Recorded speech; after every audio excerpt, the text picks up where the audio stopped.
Hi, everyone. It is great to be here. I would like to start with a few questions. Please work with me and be honest, and raise your hand. How many of you receive over 50 emails each day? Impressive. How many of you check for your work emails, even when you are not in the context of work? How many of you ever missed an important task in the flow of information? Well, communication overload nowadays becomes overwhelming, resulting in reduced productivity and can even cause anxiety. Addressing emails and meetings occupy a significant portion of the daily routine of information workers. How significant? So, more than 1/4 of the day is spent on emails, as the average information worker sends and receives more than 120 emails daily. Additional 37% of the day is spent in meetings, which naturally include a lot of verbal communication, about 5,000 words per work meeting. In recent years, several NLP models were developed in order to help the users to process and work with all this huge amount of communication.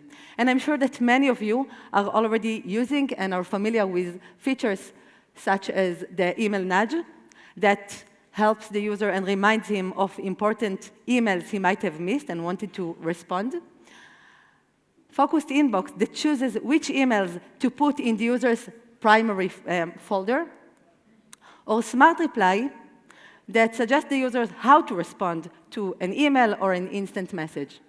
All of these models and others are developed in the group that I belong to at Microsoft, but we can do even more. We know that the vast majority of the work meetings today are not summarized in any way. We also know that people tend to check their emails more than 70 times a day, often when they are not in the context of work, when their mind is distracted. So, how can we make sure that important items, important tasks from emails, from instant messages, from meetings do not fall through the crack? So for this goal, we developed task extraction models from various communication channels.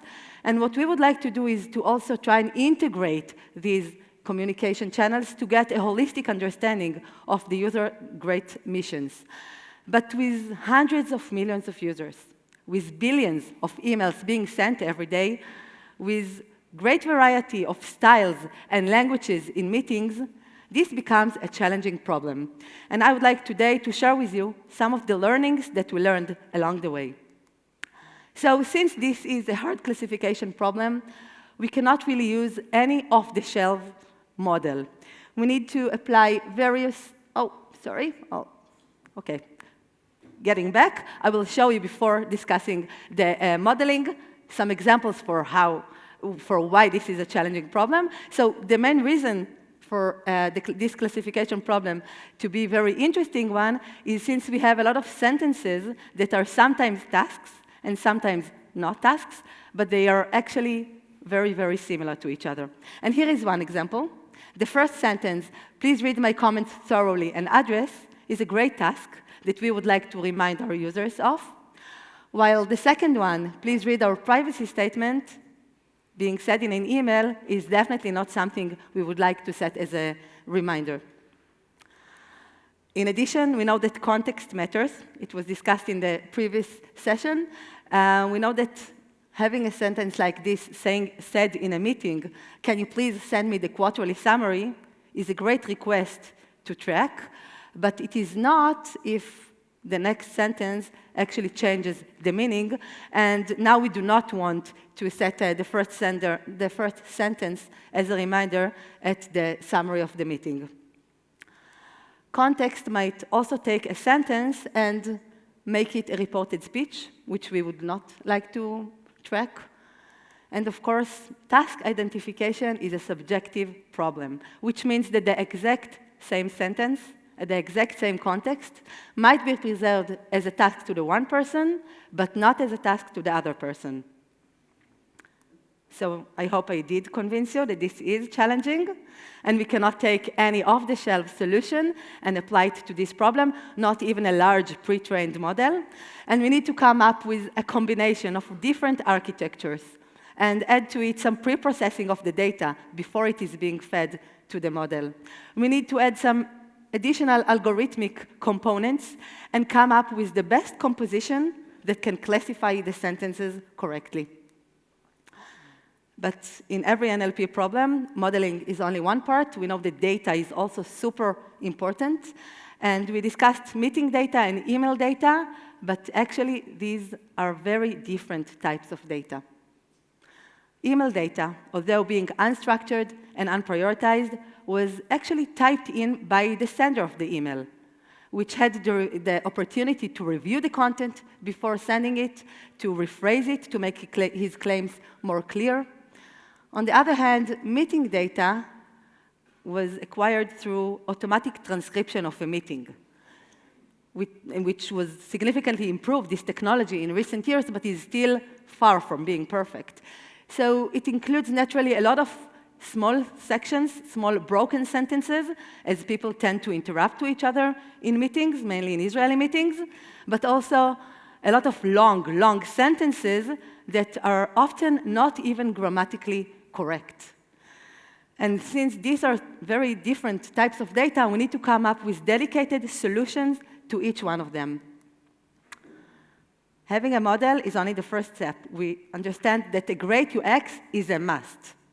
And a great UX might be the differentiator between a useless model and a great productivity tool. We also know that it is extremely hard to change user habits. Just ask anyone who tried to lose some weight or to start jogging. And our designers were looking, instead of creating a new habit for checking your tasks, they were looking for an existing habit to harness. And they decided to harness the email habit of the user and came up with a new email that we call the briefing email. Every day, we aggregate the tasks that are most important for you to address today, and we send it to your inbox, to the user's inbox, at the right time, first thing in the morning, just along is coffee and bagel. A good UX might also help us to acquire feedback from our users. No more model training based on labels acquired from judges, from human judges. We can now train our models from real user feedback. Yet, this is a challenging problem. First of all, we need to preserve our users' privacy, which means that we cannot look at all at the user feedback or any user data. We need to train our models eyes off.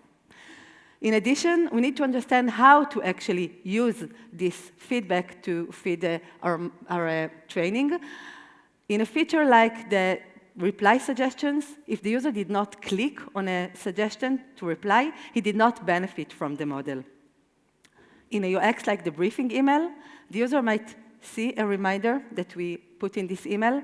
He might have found it very, very important, maybe even also helpful. Maybe he even acted upon it, but he didn't have to engage with it in any way. He didn't need to give us the feedback.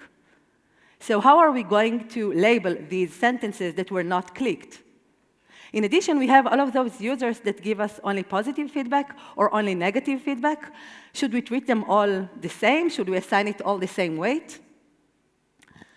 So in order to identify the feedback that is most reliable, we leverage the confidence score assigned to each sentence by the model, knowing that higher confidence sentences correspond to higher precision.